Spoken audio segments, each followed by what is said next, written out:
We will write our own story. Sorry, guys.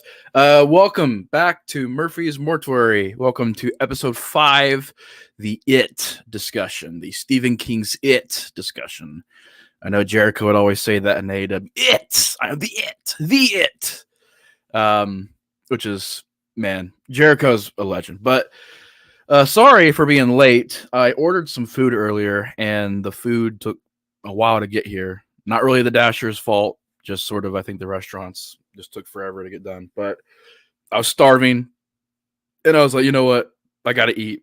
I'm freaking starving over here. I'm fat. So the minute I go more than 7 hours without food, I think I'm starving to death. But that's the reason why I wasn't on here for a little bit. That's why I started a little bit late.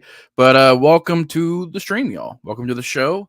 Today was a stream that I came up with a couple of weeks ago because I was starting to read the book of It, the novel, and I had recently rewatched the miniseries, recently rewatched chapter 1, and recently watched chapter 2. So I figured, you know what? I've never done a video where I actually get into the topic of the entire It franchise, and I don't think I've ever covered It Chapter 2. And I know I've done some old reviews of excuse me, of It Chapter 1 and the original It, and they were not that good, guys. So if you guys go watch them, just letting you know they're not that good. But yeah, today we've got interesting topic here. I haven't talked about it in a while. I mean, Stephen King's It. Let's see what we got in the chat. We got King Gore, bruh. What's up, man? How you doing? I hope he comes back. I know he got here earlier, but I was like, man, I'm starving. I'm going to eat, and then I'm going to get on here. We got Colton the guy here. What's up? We got some cool channel name. What's up? How you doing? I don't think I've ever seen him pop up in here before. We got Brian here. What is going on, Brian? I know, no excuses. There is no excuses on YouTube. We got Gabe Hiking and Adventure. What's up? How you doing? But how are you guys doing out there? I hope everybody's having a good night and everything. Hope you guys have been having a lot of fun, getting into a lot of good stuff for the weekend. And yeah, just hope you guys are having a good weekend in general. But yeah, I want to get into this and sort of talk about the Stephen King adaptations, what I've got from the book so far, and sort of what I think of the whole story in general. Yeah, I'm doing well, man. Today was a very eventful day. I just started practicing my driving. Went out with Colt for a while, and we drove around, and I didn't do terrible. I can do better, but I didn't do terrible. But I'm gonna keep, trying, obviously. So shout out to him. Thank you for helping me out with that, Colt. Other than that, man, I took it easy when I got back watching. I've been trying to watch movies, but I'm kind of in a mood to just watch YouTube videos right now. Might watch EO later. We'll see. I also want to see Come and See, but I haven't watched that yet. Might watch that later. I don't know. I don't know if I'm feeling like I want to watch a depressing movie like Come and See or something like EO, which seems lighthearted. But yeah, doing well. But yeah, Stephen King's It, ladies and gentlemen. We have to, of course, start with a novel. It came out first. I haven't read the novel all the way through. I'm about 3 chapters in, and my God, it's so detailed. There's so much to the book that I remember the movies and the miniseries. I'm probably going to refer to the original miniseries as a movie. I just do. It's kind of default setting in my brain, so I apologize for all the people out there like, it's not a movie, it's a miniseries. Like, sorry, I call it a movie. It's on a disc, one disc, plays like a movie. It's about as long as the Lord of the Rings movie, so I view it as a movie sometimes. But if I can remember that, if I can remember to call it a miniseries, I'll try to refer to it as that.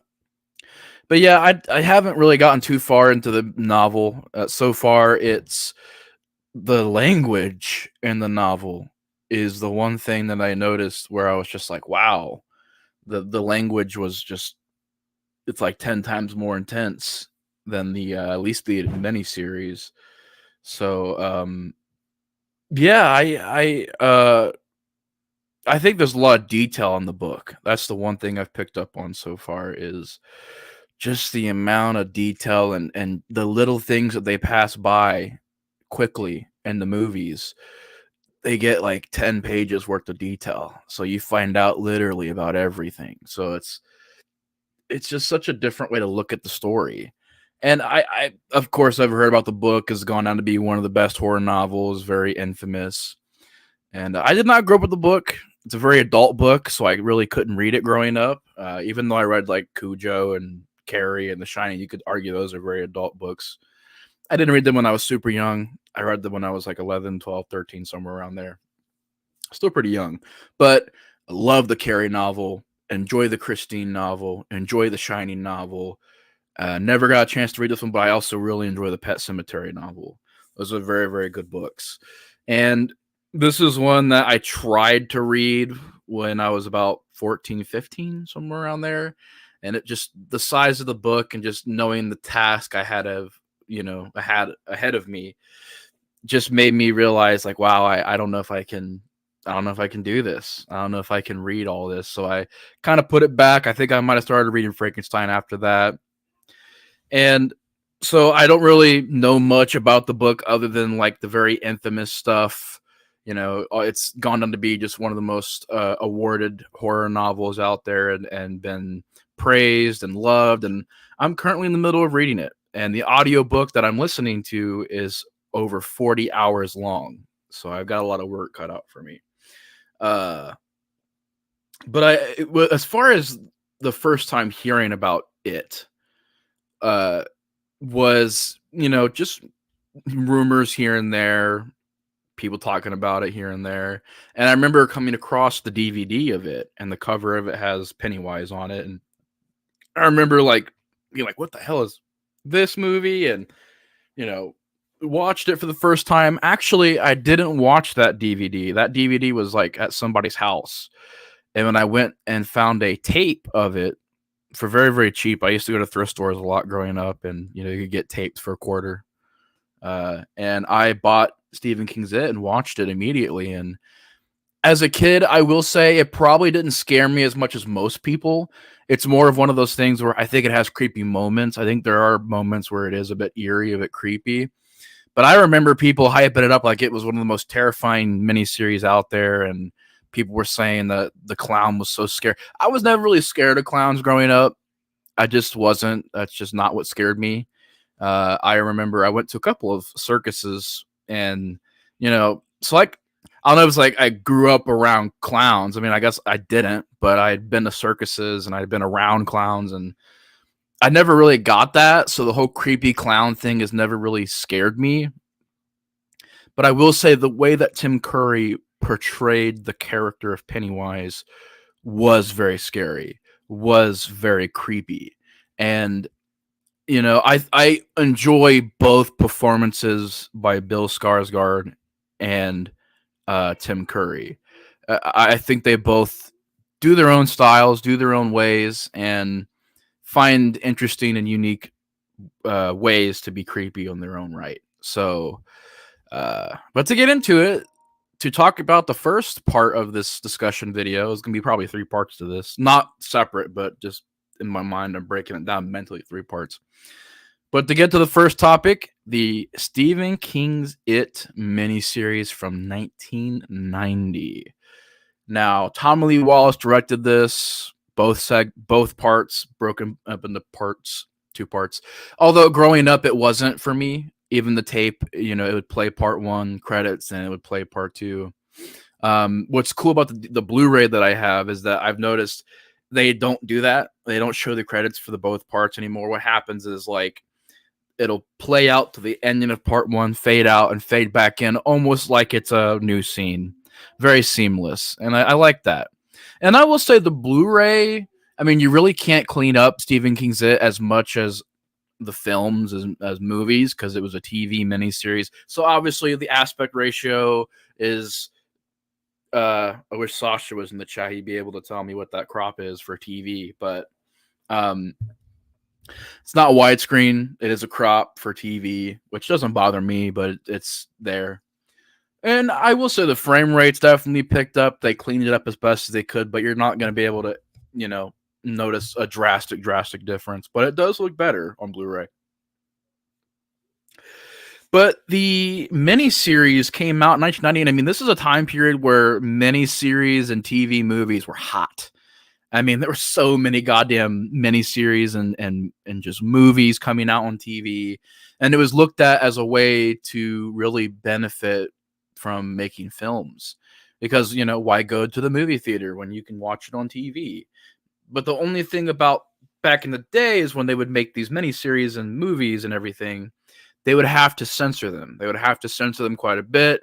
I've went back and watched Wes Craven TV movies, and they're pretty bad.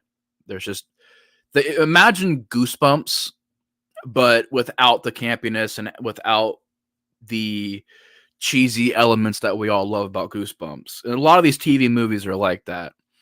Not all of them. I heard there are some great ones, like Let's Scare Jessica to Death, The Dark Knight of the Scarecrow. I heard those are wonderful TV movies. I haven't seen those.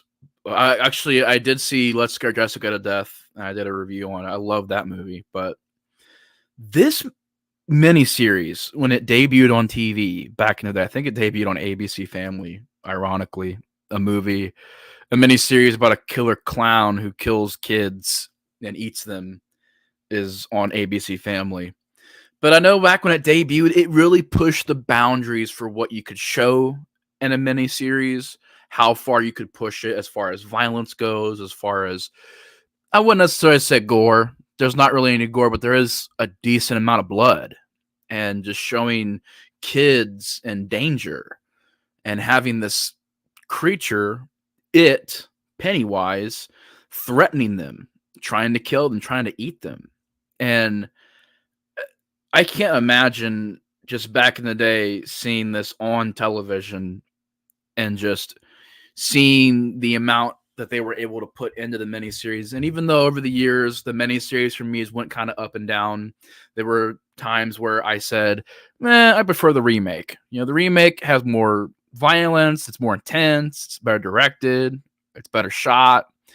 I think it looks a lot better. The 80s aesthetic I dig. But then there are times where, like, through the years, I went back to the miniseries and I've been like, man, that miniseries is so good. I love the 50s setting, or the early 60s. I love the style of it. And I think I've really grown to love both versions. I think I would prefer the remakes, because the remakes, like I said, they're able to do a lot more. They're able to really flesh out these characters and really take its time. I mean, it had 3 hours for the miniseries, but the miniseries was taking the whole story of it and condensing it to 3 hours, versus the movies was taking the entire novel and breaking it down into 2 movies. One was just over 2 hours, which I think there was rumors about an extended cut being out there. I've never heard of that, but rumors are rumors. And then you had 2.5 hours for it chapter 2, which also filled in some gaps for things they didn't put in chapter 1. So the remake to me had a lot more time to flesh out characters, had a lot more they could do. And from what I've heard, I've seen videos that break down the novel and talk about what did it better, what adapted the story better. And the remake does sound like it adapted it a bit better. However, for the miniseries, I think there's a lot of good shit in this miniseries. A lot of good shit. I mean, Tim Curry does amazing as Pennywise. And I really do think that his portrayal of the character is, he's playing a very innocent clown, seemingly innocent, but there is that little bit of sinister in there when he says certain lines, when he gets a certain look. And I like that. I like how he can sort of turn it on, turn it off, be creepy and violent, and just, just very sporadic, which I would say also applies to Bill Skarsgård. We'll get to his adaptation later, but definitely Tim Curry is one of the best things in the movie. Uh, I think the 60s setting was more unique in this because a lot of movies now go back to the 80s and the 70s. It just happens. And even the 90s are now getting a bunch of movies made. But back in this time period, you had a lot of movies going back to the 60s. And so when you go back to the miniseries, it's very different because we don't get that now. We don't get a lot of movies going back to the 60s and the 50s and the 40s and stuff. Those eras are kind of, covered occasionally. I mean, we do have Babylon. I believe Amsterdam takes place in the 50s or 40s, somewhere around there. So they do happen, the big one from this past year was obviously Oppenheimer. That takes place back in the 40s. So that was a huge movie. But point is, it was cool that it took place in the 60s. I think for what they were able to do, it looks just like the 60s. From the greaser looks to just the way the cars all look and the way the houses are decorated and the way they look, the costume design. It just looks very authentic, and I like that. I think it adds a cool look to it that you just don't see a lot in movies anymore. The TV look, I do think it does hinder the movie. I think there are times where the movie looks very cheap, and just from what the limitations were with what they were filming with and what they were making this for, there are times where it can come off as just cheap looking. Some of the effects don't get pulled off very well. Whether it's Pennywise in the moon, I think that sucks. I think the dog that replaces Pennywise is pretty bad. All right, Colt, you have a good night, man. Thanks for helping me out today, and thanks for stopping by. I really appreciate it. But you have a good night, man. I'll see you at work tomorrow, man. Well, I'll see you while we're going to work tomorrow. So yeah, but there's just things that to me don't work, and I love a lot of elements in this movie, but I got to be honest, there are some things. The whole werewolf segment I thought was really lame, really hokey, really never scared me, even as a kid. As a kid, all that stuff I just mentioned never scared me. So there was moments where I was like, okay, this is supposed to be one of the most scariest things ever. You know, why isn't it scaring me more? But the Pennywise scenes, whether it's them looking at the photo book, flipping through the pages, and he just reaches through, you know, I'll drive you crazy and I'll kill you all. And it's like, even today when you're watching that, it's like, wow, like they fucking did that back in the day. Like, holy shit, having this clown be like, I'll kill you all, and the clown does feel like a threat. It doesn't feel like he's just this evil, dastardly villain with the pinky up and I'm gonna get you. No, he's telling these kids, like, I'm gonna kill you. You're hearing descriptions of how these other kids have died, and they utilize that very, very well in this miniseries. The descriptions aspect, you know, people at the crime scenes, looking under the sheet and just, wincing at it. I like the music too in this movie. I think the music is absolutely wonderful in this film. The theme song, just the score throughout. I'll argue. I think the score is better in this than the remake. I think the score in this is wonderful. Um, Easily one of my favorite scores in horror. I love it. Um, I like the characters in this movie. I think that they're passable, they're serviceable, they work. I like the Bill character, I like the Ben character. Pretty much all of them I like. I thought Seth Green was a little weird as Richie. Stanley, I always thought was a little forgettable, but like for the most part, I like the characters in this movie. Uh, I do think there are some that get like forgotten about though. Like I think there was more you could have done for Stan, which they tried later on. They're like, and it's another bad part where they're like, Stan held this book out like a shield and was saying all of the names of the birds he knows, and somehow this Pennywise looking zombie just goes away. I'm like, well, what? Why would it go away? Was it because he wasn't? You can't say, well, because when you're not scared, you take the power away from it. He was scared in that scene. He showed fear. So no matter how you cut it, it doesn't make sense. Um, and that house that the clown was in never gets brung up again either. So it's like, at least in the remake, the house, the creepy house, they bring that up a lot in those movies. Here, it's in there like once. The creepy house with the zombie it clown, the zombie Pennywise clown. It just didn't get utilized a lot. That scene was pretty bad. But I do think there's just a lot of good scenes as far as I love the scene of them working together and learning to work together.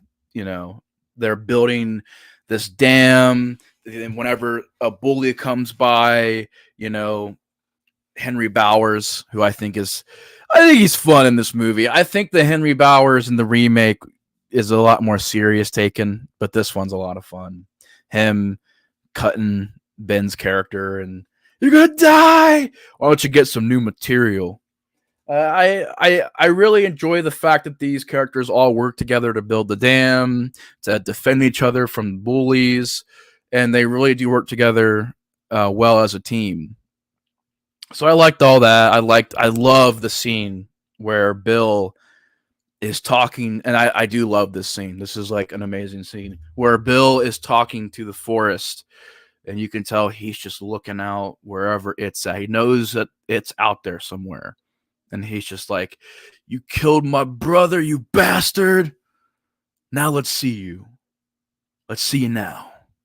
I love that scene. That scene is so classic and well done because there's no music in that scene. It's just him not afraid anymore. You know, he lost his brother to a really horrific thing, a really horrific murder. And you really feel that scene. The actor, the character moment, it's a good moment in the miniseries, in the part one.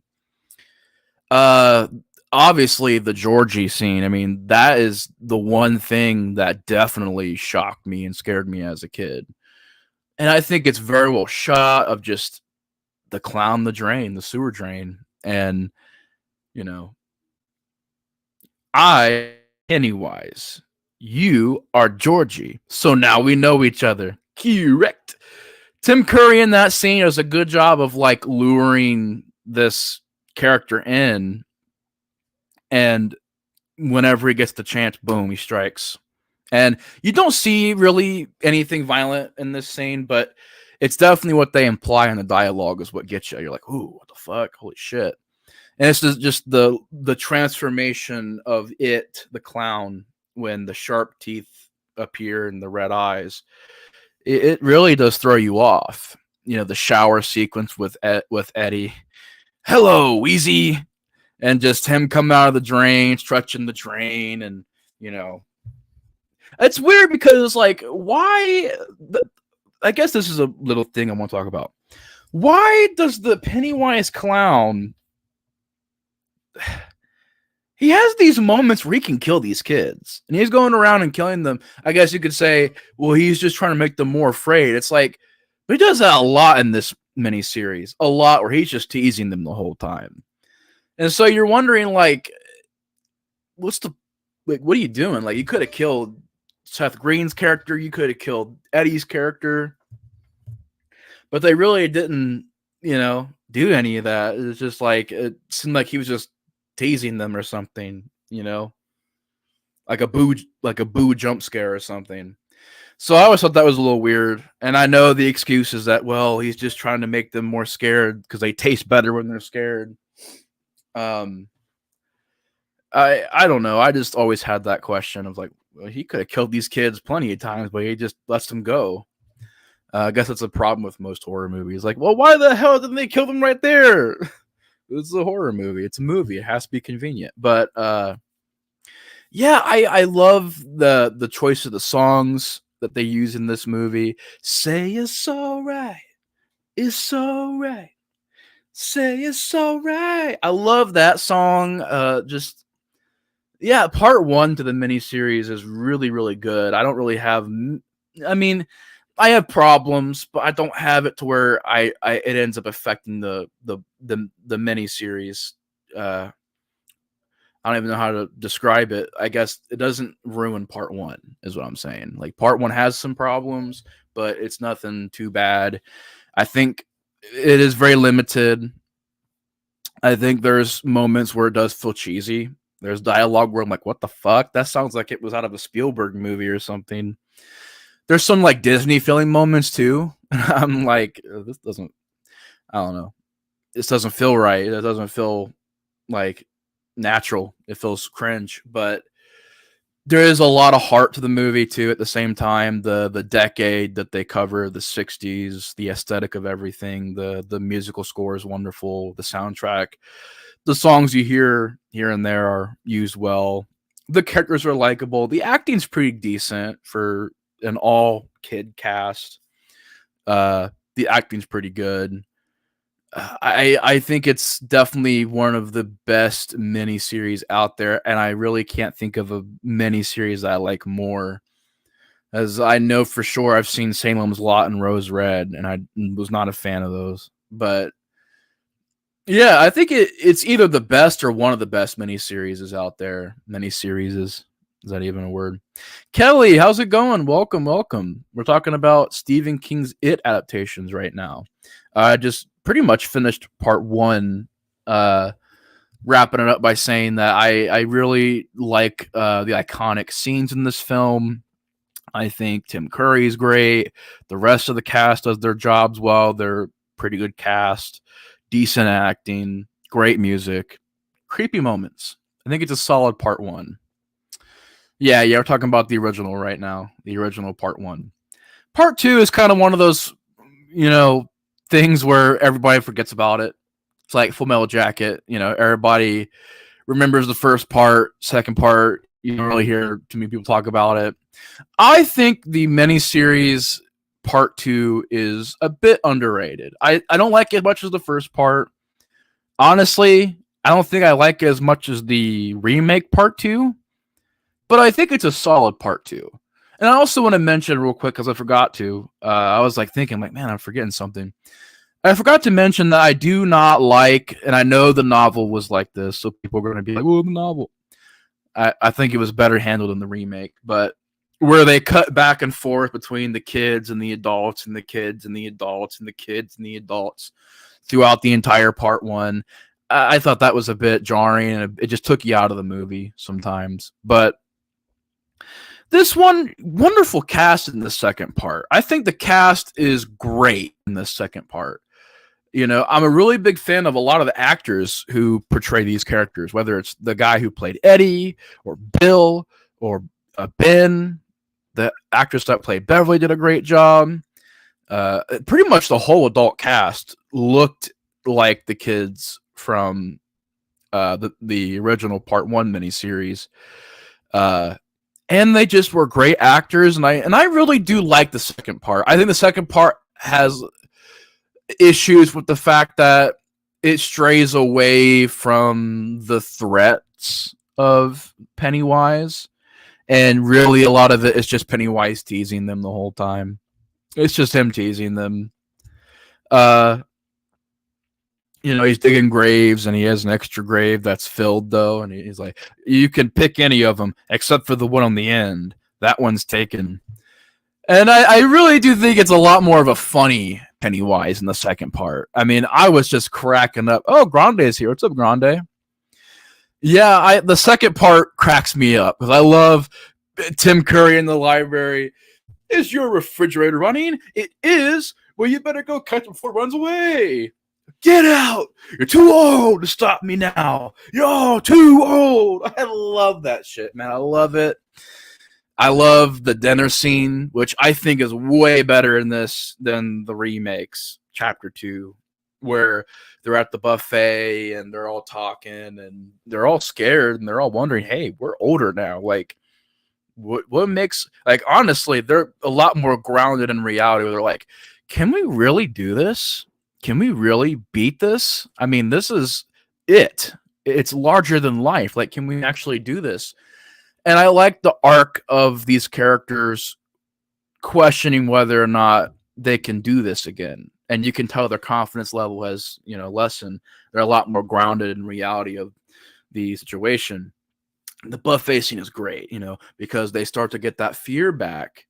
And the moment I've noticed this, and I don't know if it was done on purpose or not, a lot of the scenes in part 2 are when they're either separated from each other or they're afraid. And that's a good thing because it goes back to what fuels the clown. What fuels it is fear. Fear and food. But I like the minute that they start to show doubt. They start to show these characters having a little bit of that fear come back. Is the moment that those fortune cookies all open. You got one that has a cockroach in it. One has an eyeball. Has like an embryo in it. One of them has like a bird embryo in it. Blood squirts out of one. It's a really intense and crazy scene. And I think it's way better here. Way better here. Only on Grande's Graveyard. Sorry, John, I had to do that. Also, guys, since everybody's here, gonna give you guys, you guys are the true fans. No, I'm just joking. But I am currently working on a review for Grande's film he made, Down by the Bay. I'm editing it right now. It's going to take a little bit to get it done because I noticed with the editing, it just takes hours to get it done. But I did get a good portion of it filmed and everything. I just got to put it together and edit it and stuff. But that'll be coming soon. Down by the Bay review. Since you guys are here, I figured I got a little teaser for that. But yeah, I think it's a decent part 2. It's a decent part 2. It plays along well. It is a bit slower than the first part. There are times where there's flashbacks and them just sitting around and talking. And I feel like it's not as interesting. It's not as engaging, but it's a fun part 2. The cast is great. Wonderful cast. I do like certain scenes. The whole scene of Beverly finding that house and going in and, oh, I thought it said Marsh, and going in and the old lady's all creepy. And then before you know it, it's her father as a rotted corpse wearing a wig. And that is so like, whoa, like it is very creepy scene. And I think the ending too is the big problem. Because it builds up, you got Henry Bowers coming back really to do nothing but stab Mike and not kill him, but just stab him and wound him, and that's it. And he just dies from a heart attack. But the ending, they're facing their fears. They're just saying, screw it, we got to do this. There's no choice. Them finally working together again. Going down to the sewers, finding sort of a lower level beyond where they were in the first part to kill it. I think I forgot to mention that they actually tried to kill it in the first part. But you guys have all seen it. You guys know what I'm talking about. When I do these streams, I'm a lot less worried about like describing plot lines. I'm like, well, if y'all came here, like y'all know about these movies, so I don't have to be like, this is what it's about. But yeah, I think the big problem is the ending. The ending doesn't hold a candle to what Chapter 2's ending did. Chapter 2 ending, remake, I thought it did it a lot better. There's one glaring problem in that ending, but we'll get to it. But this one, it is just a giant crab spider at the end of the day. And whether you're a fan of the novel or just a person watching it, you're just kind of like, okay, the whole time they build up this entity of it.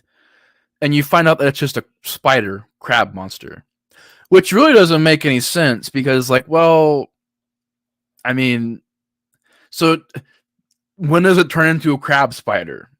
When does it? And you could say, well, it's a doppelganger. It changes into different things, into your fears. It's like, well, then why did it use a spider monster to fight? I don't know. It's just, it was very bad. They fight it.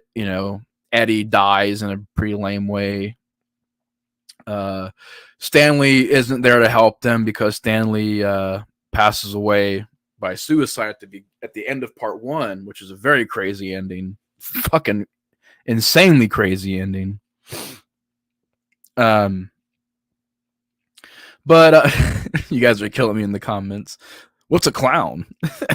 Well, get out. No, I'm joking. But yeah, the ending, them working together to like pull the legs and stuff off of the creature and disembowel it. And then the ending is just, oh, Eddie's dead, Stan's dead, Mike recovered, everybody moved on. Bill's wife, what's her name?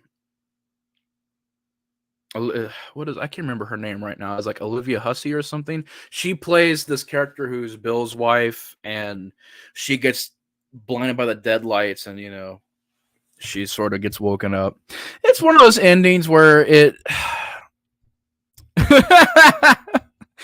You haven't seen part 2?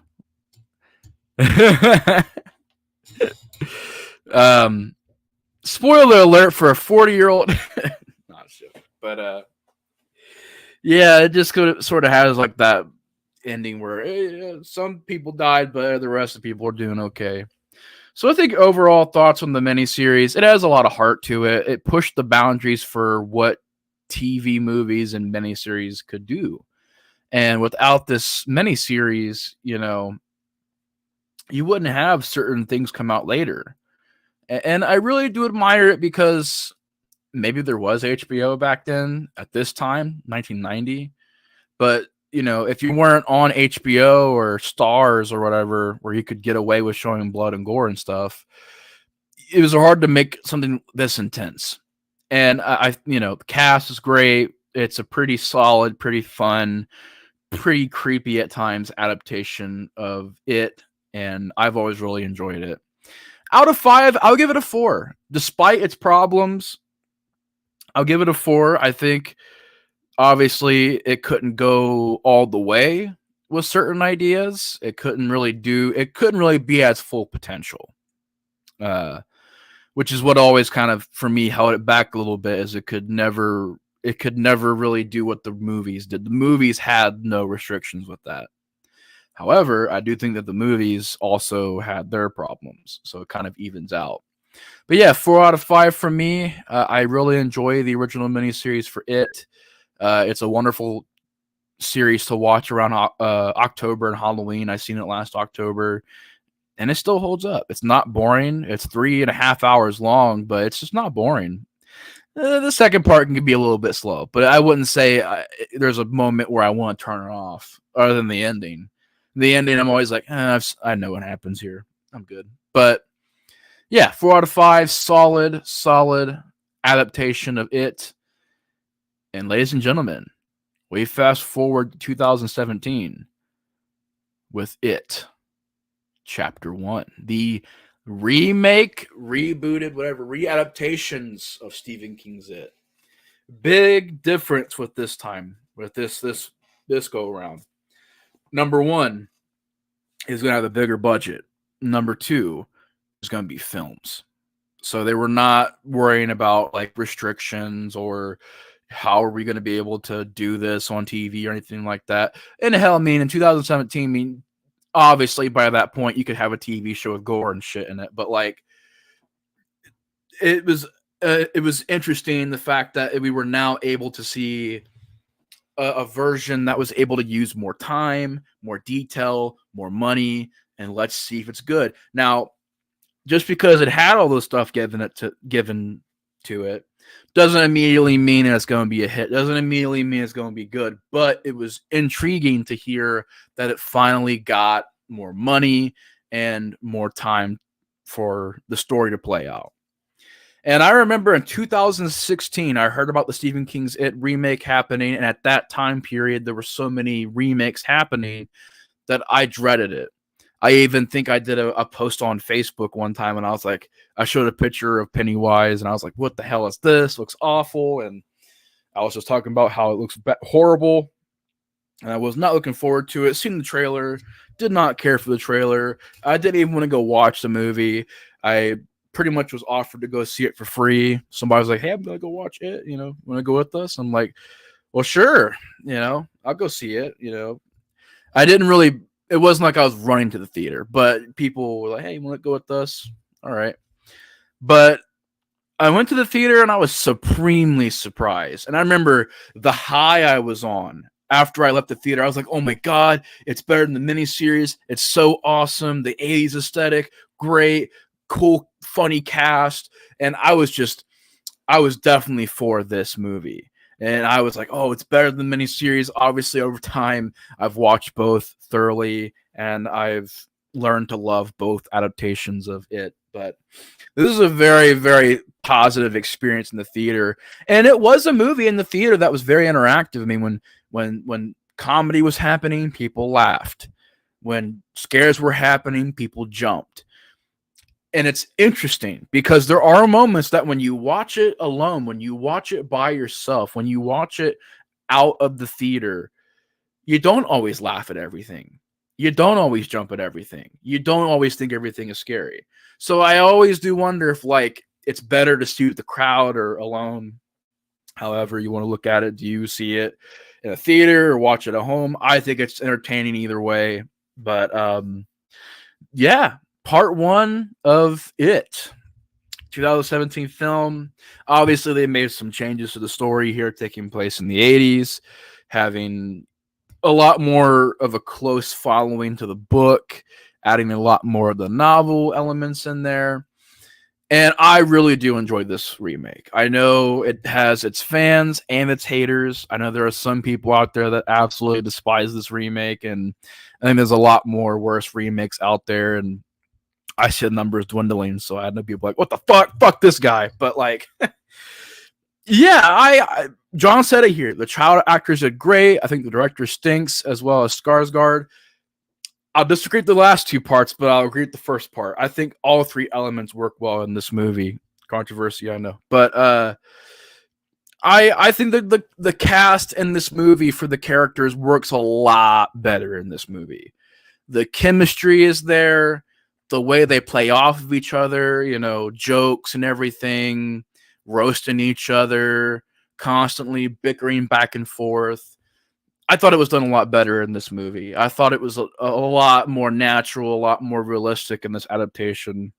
I love the cast of characters in this film.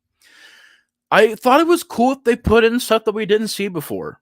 Learning a little bit about Mike's backstory, learning a little bit about Ben's backstory, learning a little bit more, seeing more of these characters and learning more about them, fleshing the characters out even better.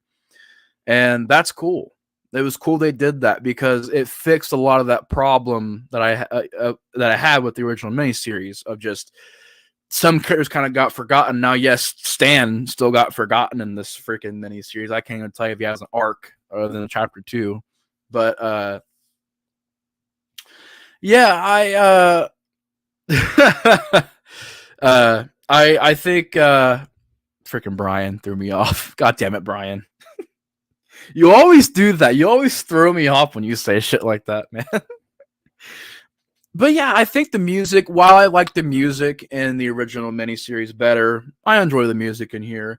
I enjoy the 80s look, but the 80s look around this time, Stranger Things was a huge hit. Like huge, huge, huge hit. I still don't get it. I didn't get it back then. I don't get it now. I've tried to watch Stranger Things and I just find it boring. But it was a big, big deal. Still kind of is, but back at this time period, it was a massive deal. And of course, you have Finn Wolfhard in here. You've got a bit of a Stranger Things feel. And I don't know what it is. I just, maybe it's because it's the 80s or whatever, but it feels like Stranger Things at times. So that I think there is that in there too, where I notice I'm like, it's a bit Stranger Things at times. And I know a lot of people hate Finn Wolfhard as Richie. I think he did a great job as Richie. And it just a lot of brutal moments. I mean, when Pennywise kills Georgie in this, you see it happen.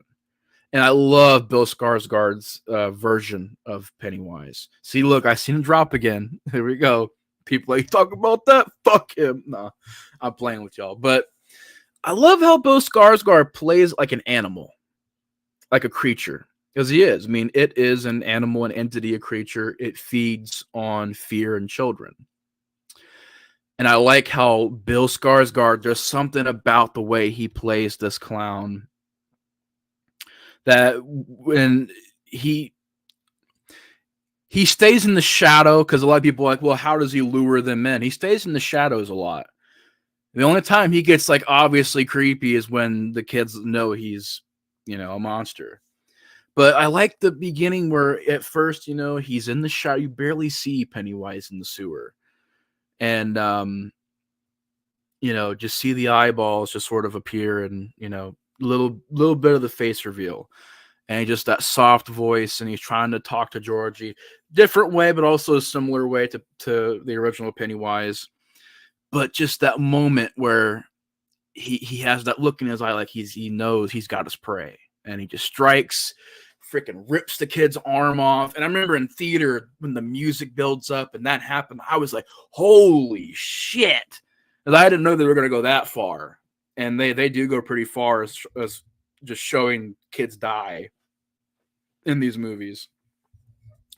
There's even a moment later on where like Mike is being beat up and he looks over and you see Pennywise chewing on a kid's arm and waving it at him. Like, whoa, like it was just the viciousness, the sporadic nature of this Pennywise, and just how violent he is and how animalistic he is and vicious. I love Bill Skarsgård's portrayal. His eyes, the makeup. I dig that it wasn't the same look as Tim Curry's Pennywise. I like how his Pennywise is just sinister. Like the original Pennywise, like a regular clown, and only had those moments, those small moments of trying to be scary. Here, you got him in a fridge, just all contorted up or contorted. And when he gets out of the fridge and grabs, the Eddie character who broke his arm, and, he's just teasing him. And he's like, sweet, delectable fear. And I really know the drool, the eyes being all, crossed. I think his portrayal is really creepy and really unsettling. And you really buy it. This is some kind of creature, some kind of monster. You buy it. And you get a lot more of him. I mean, obviously it happened in the original miniseries, but he is sort of a doppelganger, sort of a shapeshifter. He turns into a leper. That scene was pretty crazy. There's a scene where Ben is chased through a library by a headless kid, a corpse of a kid that's all rotten and decayed. You got Mike's character seeing people burning alive in a building, reaching their hands out, and then you see a shot of Pennywise in this freezer with the eyes red. Creepy shit. I love the ending a lot better in this.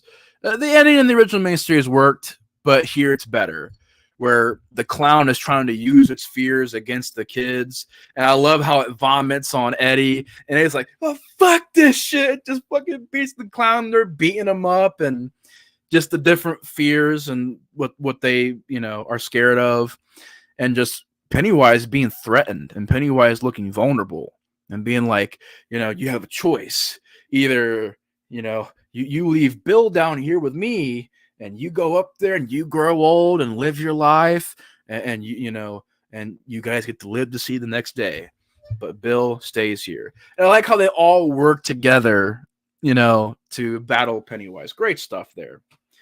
I'm trying to think of the positives first. I think the effects are pretty decent.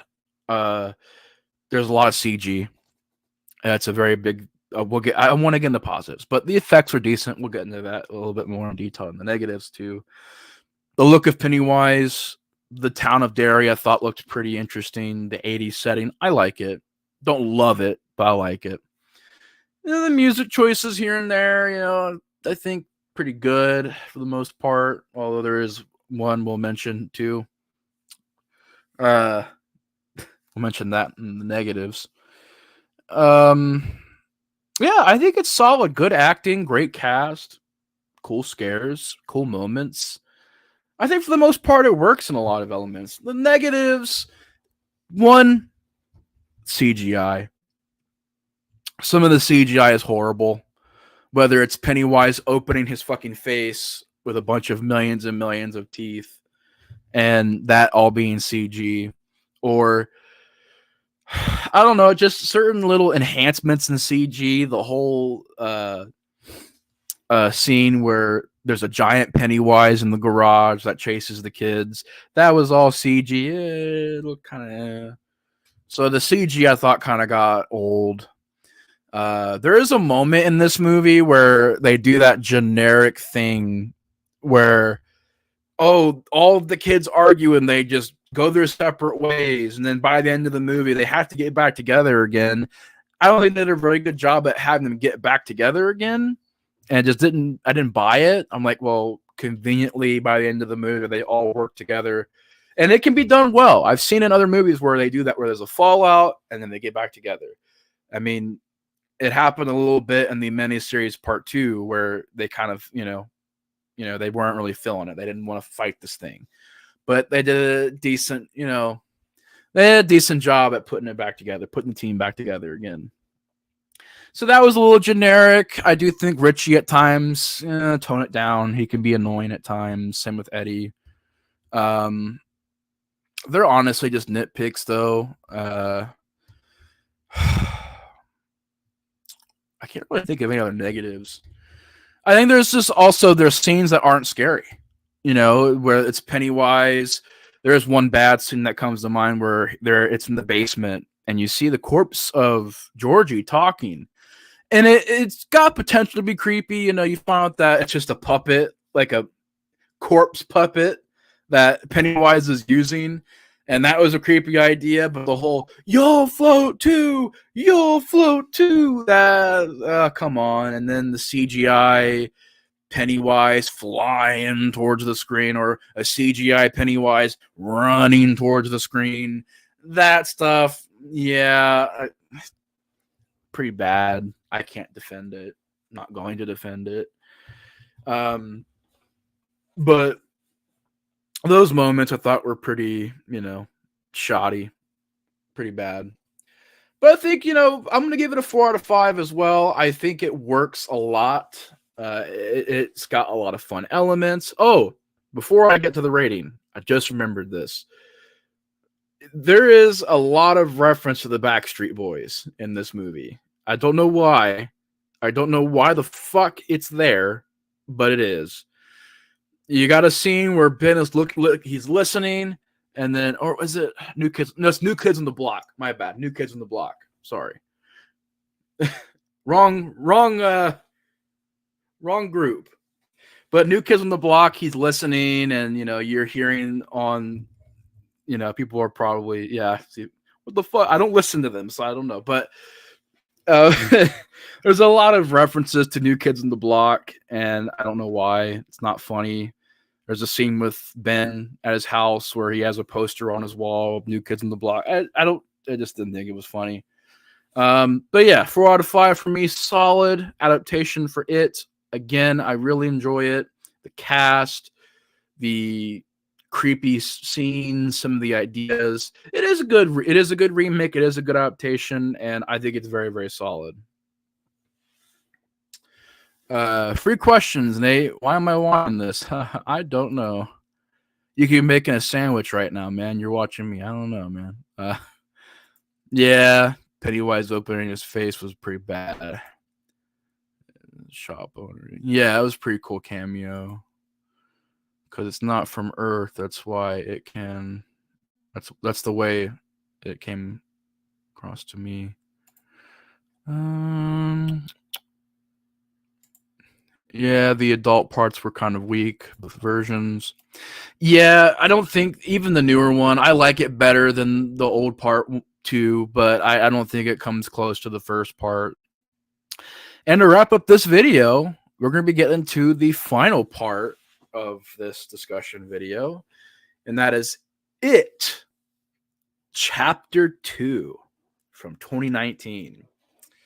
And I did not see this back in 2019. I don't know what it was. It just, to me, felt like I was never really that big of a fan of the original part 2. I think it's good, but I'm not a huge fan of it. And I had heard about the runtime. I had heard about just the way it looked and everything. I had seen the trailer, and I was just like, I didn't see it. Ended up going on discount at Kroger's for like $5. The Blu-ray did, the slipcover and everything. So I was like, shit, I'll get it for $5. Shit. Watched it. And I like part two.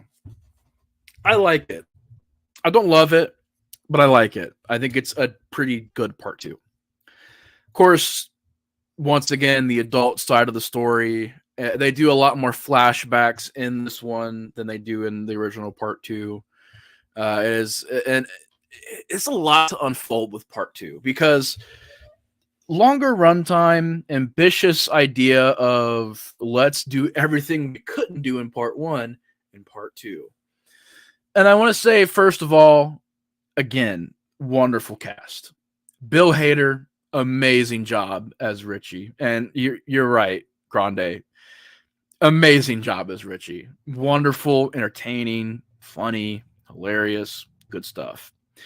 The guy that played Eddie, I know him from the Sinister films, so it's cool seeing him have a role in here. I think he looks like Eddie and acts like him. He was a great job as Eddie. James McAvoy as Bill, wonderful casting. I mean, the whole cast is great. I think they all did a good job. There's one guy, though, the guy that played Ben. I'm like, okay, so you get a guy who looks like Jared Padalecki, but he has none of the personality. And I'm like, this character, this version of Ben is so goddamn boring and bland. I'm like, you might as well get Jared Padalecki. He did House of Whack. Yeah. House of Whack. I didn't mean to roast that movie. He did House of Wax. He did the Friday the 13th remake. He's done horror movies. So you might as well get him in this. Because, this guy looks like Jared Padalecki, doesn't have that charisma, doesn't have that acting ability. And I thought he was very bland. So I think definitely Jared Padalecki would have been a better choice. Plus, he would have been a lot more closer age-wise, too. So it would have just been like, it would have fit. Other than that, I think the rest of the cast is pretty good. You don't get a lot of Stanley in this. The same thing as in the original part two. You see Stanley like twice in that because Stanley commits suicide. And I will say I like that in this movie, this part two, they do add a lot more elements to the story. They really do add a lot more to how it unfolds, and not everything works. I appreciate the ambitiousness, but not everything works. There's definitely good and bad. The good, great cast, cool seeing them all get back together, going back to Derry, some decent scenes here and there. I think that a lot of the scenes of them talking, dialogue scenes mainly. Not really any scares in this one. I did notice that, not really any scares. I think that's what it is lacking. There's not really any moments I thought were really creepy or scary. There's the giant fucking Paul Bunyan statue comes to life, which I know, y'all, I know that it was in the novel, but I thought that was kind of silly.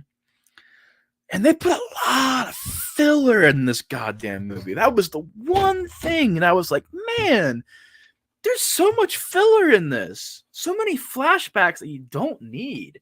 So many subplots that you don't need. The flashbacks for Eddie and Ben and Mike, just didn't need them.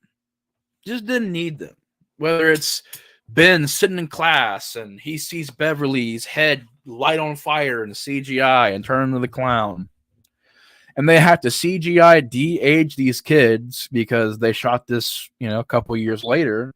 So you have just a weird look to them. They look like wax. Like, I don't know. We haven't gotten that down yet, have we? The whole making people look realistic in CGI, because everybody looks like they're made out of wax. And they had to pitch their voices a little bit higher too. And you can tell it just sounds off. It sounds weird. What does it say? Oh, I freaked out in the theater with this when they explained why Stanley did himself in. Literally destroyed all the fear Pennywise put into them. Yeah. Yeah, and it's just like you got, of course, Henry Bowers, who I thought was great in the first part. He comes back in this same plot where he escaped. He does a little bit more in this. He stabs Eddie in the mouth after stabbing Mike and attacking him. Or did he not? I don't think he stabs Mike in this one. I think he just attacks Eddie. But Eddie fights back, and he basically kills Henry Bowers. I guess is a little bit better in this, but I don't know. But there's just a lot of, again, more CGI. It's really drug out. A lot more of these flashbacks and filler segments and just filler. You just don't need. You had this idea that I'm not a fan of, where they all come to Derry and then they realize, like, oh, we're not going to do this. And they give up real fast. Pretty much after the buffet scene, they just give up and they're about to leave. And literally nobody believes Mike until he drugs James McAvoy's character, Bill. He drugs him, and Bill sees these hallucinations of what it really is. And then he believes, and now he has to go and convince everybody else. And they don't really like, it doesn't really feel like they kind of get back together, in memory of Stanley, or just so they can stop this. Just sort of felt they're kind of like obligated to, or something like, I guess I'll do it. And I didn't like that. I didn't like how the sense of them. It's again the same problem with part one, just the reforming of the friendship. I didn't buy it in this. The ending does have a lot of CGI, but I think it's very ambitious. I think it's a lot better than the original Part 2's ending, where they go into the house. You have an awful ripoff of The Thing, John Carpenter's The Thing, and they find, of course, the lower part of the house where they fought it in the first part, and then they go below that, and they see the deadlights. It is just toying with them, showing them their fears once again, but it's a lot more ramped up in this version. I just love the set pieces. It's a big ending. This giant spider leg, like crab leg, with like this giant clown. It's just kind of silly, I guess, but it's just more of like, I like the ambitiousness of the ending. I like how there's a lot of action. The way that Eddie dies in this is crazy. It's very violent. I fucking love this scene where Bill Hader is like throwing rocks at Pennywise, and he's like, "Yeah, yippee-ki-yay, motherfucker!" And like, he just stops mid-sentence as the deadlights come on, and I thought that was so funny. I literally died laughing. Everything Bill Hader says in this movie, well, pretty much everything, is hilarious. He did a wonderful job, but that cracked me up. That's very, very good. It's kind of a holy shit moment too. But yeah, you really feel like they're in danger, and like anything can happen, and you're seeing the power of love save Beverly and Ben. And big ending, man. Lots of effects and set pieces. Cool ending. I don't know this is how the novel ends, but if it is, it's lame too. But they pretty much bully Pennywise until he becomes this little tiny baby Pennywise. So I'm like, great. So we got away from the crab creature to get a crab-legged Pennywise, giant Pennywise creature, and then they bully him. They bully him into a little baby, and he's just laying there. He's just like, oh my god, and they freaking kill him. And it's the end of the movie. And I like how in this version, they're just all beat up, and they're trying to brighten the spirits. They're trying to celebrate the victory. But I like how Bill Hader's character, he's really depressed. He's sad. He's like, my friend died.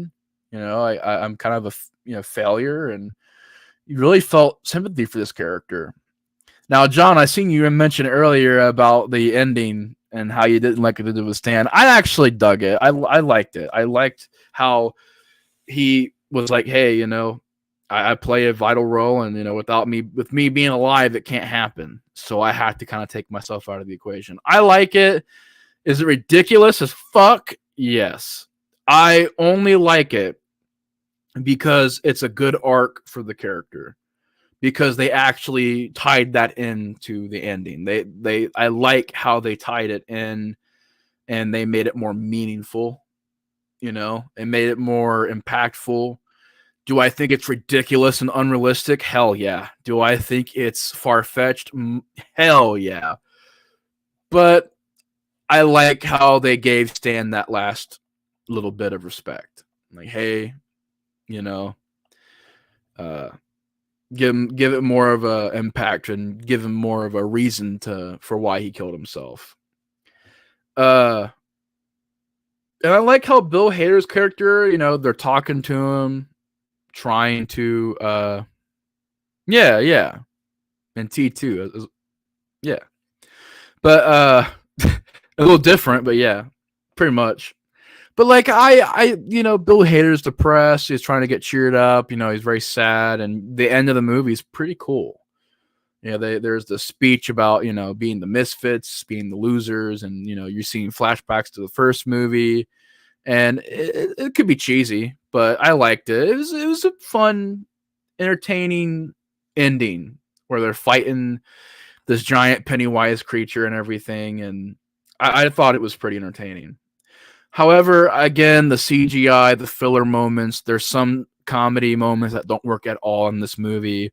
There's a scene where literally if you guys remember from the first part, the leper vomits on Eddie's face, and you hear that song in the morning. Dun, dun. I swear, when I seen that when I was watching this movie, I was like, "What in the actual fuck is this?" That was stupid as fuck. The Paul Bunyan stuff. There's nothing really scary. Nothing really scary. There's no scares in this movie. That's a huge, huge problem. It's too long. Way too long. Hour and 45 easily. I'll give it this. Maybe 2 hours. You want to spend 2 hours? Same runtime as the original part 1 or part 1 2017. Go for it. But 3 hours almost? Like, ridiculous, man.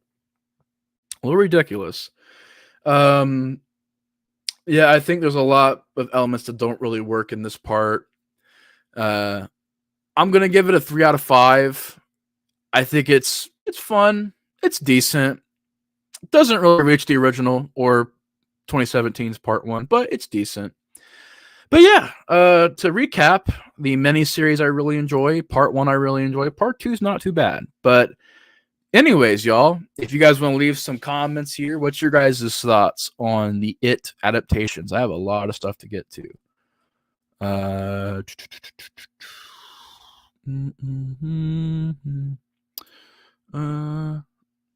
I'm the outlier, like OG adult version more, and in general, just works. Okay.